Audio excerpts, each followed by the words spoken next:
Man United star Alejandro Garnacho left coaches surprised as details drop ahead of Man City. Manchester United star Alejandro Garnacho left coaches pleasantly surprised by his work ethic during his time injured. According to reports, the Argentine was sidelined after damaging his ankle in a draw with Southampton back in March. And with the 18-year-old now fully fit and firing, he'll be hoping to start his side's FA Cup final showdown with Manchester City on Saturday. Garnacho was visibly distraught as he left the pitch following an injury in United's forgettable draw with Southampton back in March. But a report from The Athletic has detailed how the 18-year-old bounced back to wow coaches and regained full fitness. It's claimed that, when Garnacho was forced out of the fixture at Old Trafford, it was not assured he would play again this season. Garnacho had tried to stay on, but doctors were worried that his campaign would be over prematurely in what would have been a major blow. Yet physios were delighted with the teenager's application. It said the United star worked as hard as possible to return, putting in the work to ensure he'd be back on the pitch less than 2 months later. Garnacho apparently went into Carrington on his days off, channeling Cristiano Ronaldo, his old teammate whose workaholic attitude is well known,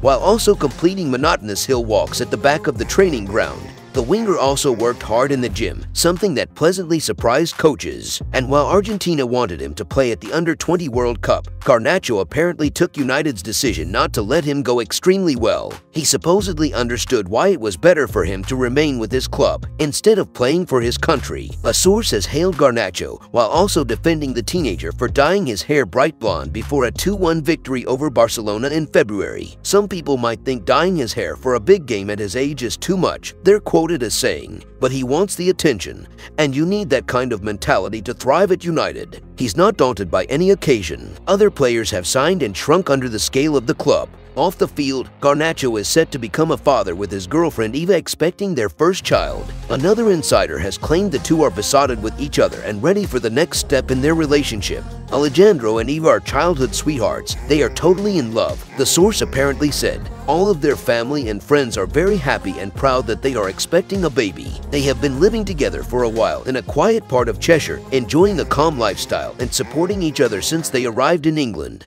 It's exciting news that has come early in their lives, but they've got great support from both of their families and feel ready for this next step. Garnacho will now be hoping to shine when United lock horns with Manchester City in the FA Cup final on Saturday. It's arguably the biggest derby in history. United are well stocked with wingers, especially with Antony being set to return from injury. But Garnacho could be the club's trump card as they look to win the trophy. United last won the FA Cup back in 2016, beating Crystal Palace in a 2-1 victory at Wembley courtesy of goals from Juan Mata and Jesse Lingard. In other news, things could move quickly after Glazers' green light and major boost. A Manchester United takeover could move quickly once the Glazers finally pick a preferred candidate. It has been claimed the family are yet to decide on what to do with the club after receiving offers from Sheikh Jassim and Sir Jim Ratcliffe. However, news of the situation being able to evolve will boost Erik ten Hag as he looks to strengthen the squad this summer. Manchester United remain in a state of flux as the end of the season creeps closer. Takeover uncertainty has surrounded the club ever since November, when the Glazers first indicated they were open to a potential sale. But journalist Ben Jacobs has handed ten Hag a boost by saying things could move quickly once the Glazers finally decide on a preferred bidder. Ten Hag is currently waiting to see what happens so he can add to his squad in the summer transfer window. Jacobs told until a singular group is chosen, it's very difficult for things to progress. The upside is that a lot of what has gone to date is in many ways transactionally backwards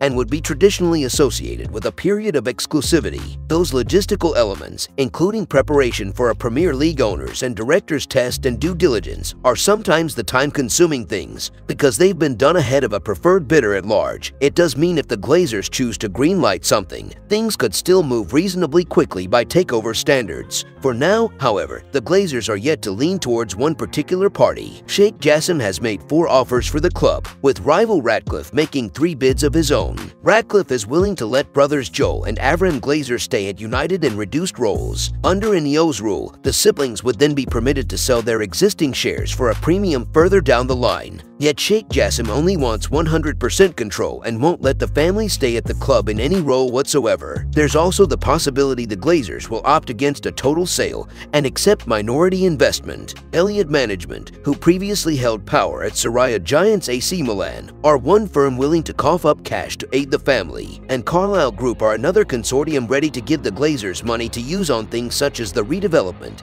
and refurbishment of Old Trafford. Meanwhile, Gary Neville recently opened up on the takeover process and once again pleaded for the Glazers to pack their bags and leave for good. "I've not heard the pledges that have been made by any of the bids," he said. "At the moment, there's the Jim Ratcliffe bid, the Qatari bid, and a number of US investment funds. I don't want private equity into an English football club. I'll be really clear, I don't think it works. I think football is about emotion. Believe it or not, in Manchester, I have a partnership with a US private equity fund, and in other sectors of life, I love international investment. But I think in football clubs, you can't go into it purely because you want to see a return. When it comes to the current bids, at this moment in time, I think Jim Ratcliffe's bid has its merits. The Qatari bid has its own merits. My main concern at this moment in time is that the Glazer family sell and that they remove themselves from the club. They'll make a lot of money, well done for that. They've proved to be very astute business people, but now it's time to hand over control because the club has deteriorated under their ownership." If you enjoyed the video, make sure to smash the like button and make sure to subscribe to Man United Hub to get all the latest updates.